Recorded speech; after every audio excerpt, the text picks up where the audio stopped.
Good morning everyone. Image formation of concave mirror, पिछले class में हमने यही देखा था पिछले टॉपिक्स में। तो इसमें हमने दो चीज देखा था। जब हमारा ऑब्जेक्ट हमारे पोल और फोकस के बीच में होगा तो हमारा इमेज कैसा होगा। हमने बताया था कि ये इमेज जो होगा हमारा वर्चुअल होगा, इरेक्ट होगा और लार्जर देन ऑब्जेक्ट होगा। इसके अलावा मैग्नीफाइड रहेगा। इसके अलावा हमने फोकस पे देखा था, जो फोकस पे इमेज बनेगा वो हमारा रियल होगा, रियल एंड इन्वर्टेड होगा और काफी और बहुत बड़ा होगा और ये मिरर के सामने बनेगा। तो मिरर के सामने बनेगा इन्फिनिटी में और काफी बड़ा साइज में होगा। अब नेक्स्ट हम देखते हैं जो हमारा ऑब्जेक्ट होगा वो, अगर ऑब्जेक्ट हमारा ऑब्जेक्ट बिटवीन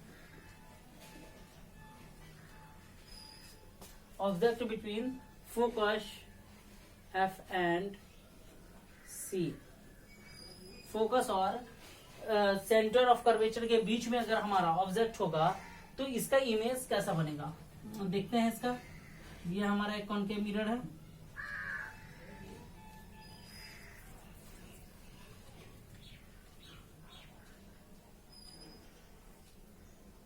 P है, F है,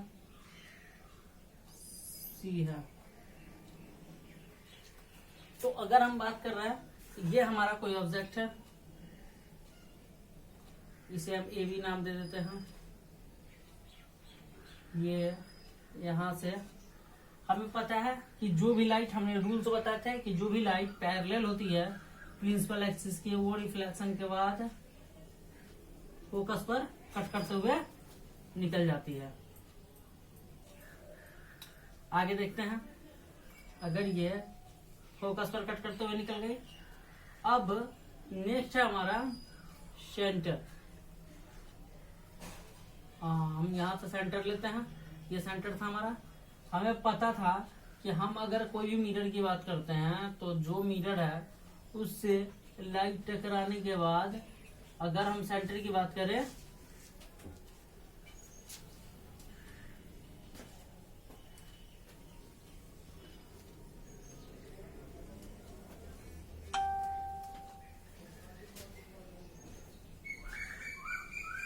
तो यहाँ पर अगर हम पैरेलल लाइन की यूज करेंगे, लाइन हमारे स्टेप नहीं है, तो ऐसी कंडीशन में अगर हम पैरेलल लाइन का यूज करते हैं तो जब ये दोनों लाइट अगर पैरेलल निकलते हैं, हमें पता है कि जो कॉनकेव मिरर पर जो भी लाइट रिफ्लेक्ट होकर जाएगा वो वापस इसी दिशा में, डायरेक्शन में जो सेंटर ऑफ कर्वेचर से लाइट क्रॉस करता है वो सेम डायरेक्शन में वापस आ जाता है और जो पैरेलल होता है वो फोकस से होते हुए क्रॉस करता है।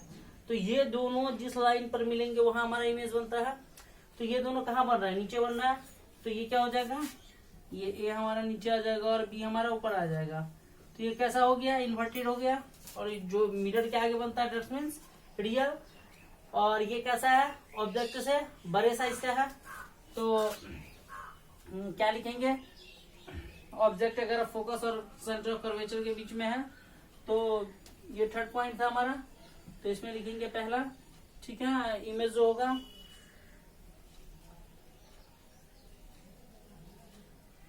इमेज और वर्चुअल सॉरी रियल सामने में है तो real and erect sorry real and inverted. हमें पता है कि जो भी रियल बनेगा वो हर हाल में इन्वर्टेड होगा। यहाँ पर इन्वर्टेड है, देखिए ए और बी है, यहाँ पर ए डैश और बी डैश हम कर देते हैं। ये ठीक उल्टा बन रहा है तो रियल एंड इन्वर्टेड।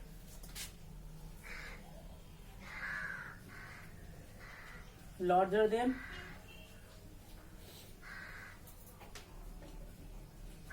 ऑब्जेक्ट, बस ऑब्जेक्ट से बड़े साइज का है, काफी बड़ा साइज है। और तीसरा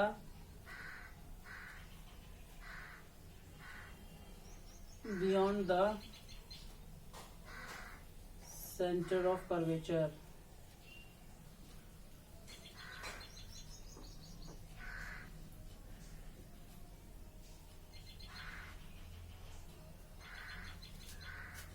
कोई दिक्कत नहीं है इसमें, सेंटर ऑफ कर्वेचर के जस्ट पीछे बनेगा, तो इसे हम लोग क्या कहते हैं, beyond the centre of curvature. तो ये हमारा हो गया, ये 3 कैरेक्टरिस्टिक्स रहेगा इसका।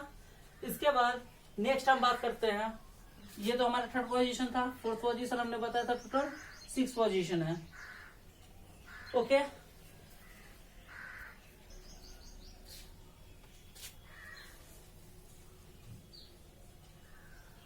Object at centre of curvature, चलिए पूरा लिख लेते हैं, सेंटर ऑफ कर्वेचर। अब देखते हैं जरा centre of curvature. Suppose that ये हमारा कोई मिरर है, whole focus centre of curvature. अगर ये हमारा ऑब्जेक्ट है, हमें पता है कि कोई भी लाइट अगर पैरेलल है तो फोकस से क्रॉस करते हुए निकलेगी, ठीक है। और कोई भी लाइट अगर फोकस पे है तो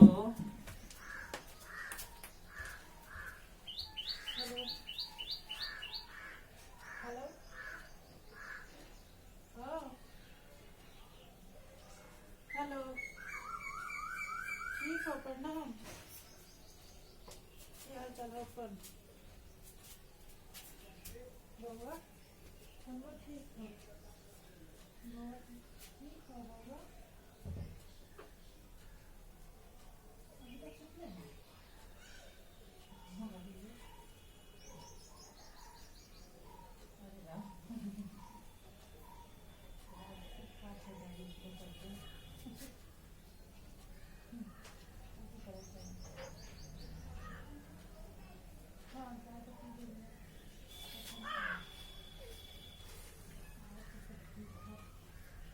अगर हम बात करते हैं object at centre of curvature, अगर हमारा ऑब्जेक्ट सेंटर पर है तो ये कहाँ कट करेगा, हम यहाँ पर हमने क्या किया है, ये ऑब्जेक्ट सेंटर पे है, इसका इमेज पैरेलल ये जाएगा, तो अगर ये पैरेलल जाएगा तो फोकस पर कट करते हुए निकलेगा। और जो लाइट फोकस पर होती है, हमने बताया था रूल्स, वो इसके पैरेलल क्रॉस कर जाती है तो ये पैरेलल निकल जाएगी। तो ये दोनों कहाँ पर कट कर रही है, सेंटर ऑफ कर्वेचर पर। तो इसका जो रूल्स होगा, ठीक है, सामने बन रहा है, तो at the center of curvature, image formed at the center of curvature, image formed at the center of, at the she या center of curvature पूरा लिख दीजिए। उसके बाद second same size, same size, और 3rd होगा रियल एंड इन्वर्टेड।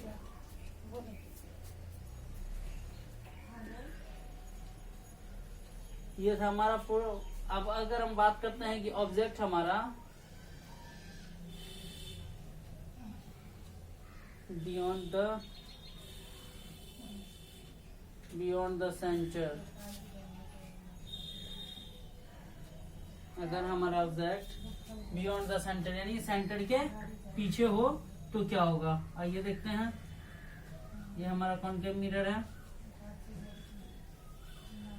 ये पोल है, ये फोकस है, ये सेंटर है। यहाँ पर कोई ऑब्जेक्ट है, ये तो फिक्स है, कोई दिक्कत नहीं। ये सेंटर पे आ रही है लाइट, जिस डायरेक्शन से आई उसी डायरेक्शन में वापस जाइए। A B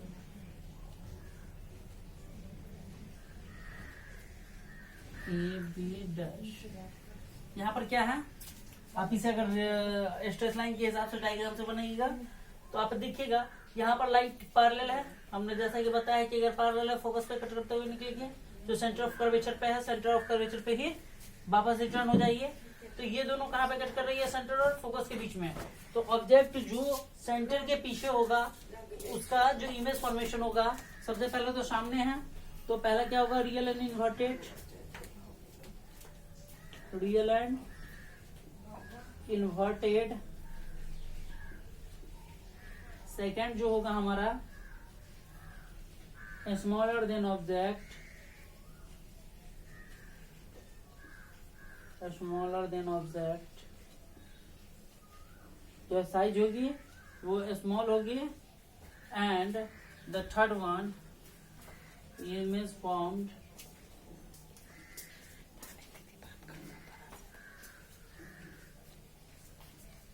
between image formed between C and F, centre and focus, centre और फोकस के बीच में हमारा इमेज फॉर्म्ड होगा। तो ये आपका फिफ्थ है। और एक आपका लास्ट वन बचता है कि image far from the centre. अगर इमेज काफी ज्यादा दूर है सेंटर से, जैसे कि अगर हम बात करें सनलाइट की, या जैसे कहीं काफी दूर से कोई ऑब्जेक्ट आ रही है, तो उसका इमेज कैसा बनेगा, तो उसका भी देखते हैं हम। ओके देन लास्ट वन है हमारा ऑब्जेक्ट। अगर हम बात करें ऑब्जेक्ट फार फ्रॉम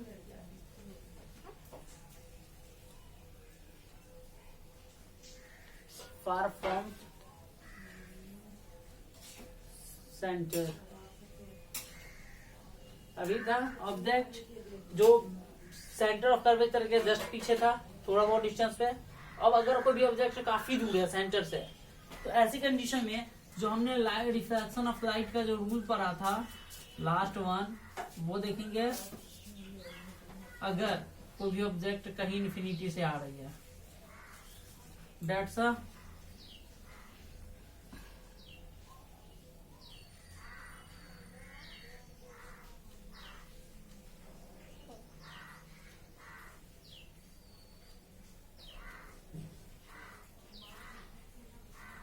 हम यहाँ पर अपने हिसाब से फोकस थोड़ा सा दूर रखते हैं, क्योंकि ये जो ऑब्जेक्ट बनेगा ये हमारा फोकस के सामने बनेगा, और ये क्या होगा, ये फोकस के सामने बनेगा, और ये जो ऑब्जेक्ट होगा ये रियल होगा और काफी स्मॉलर साइज का होगा। तो इसका जो ऑब्जेक्ट बनेगा इसे हम क्या कहेंगे, रियल एंड इन्वर्टेड,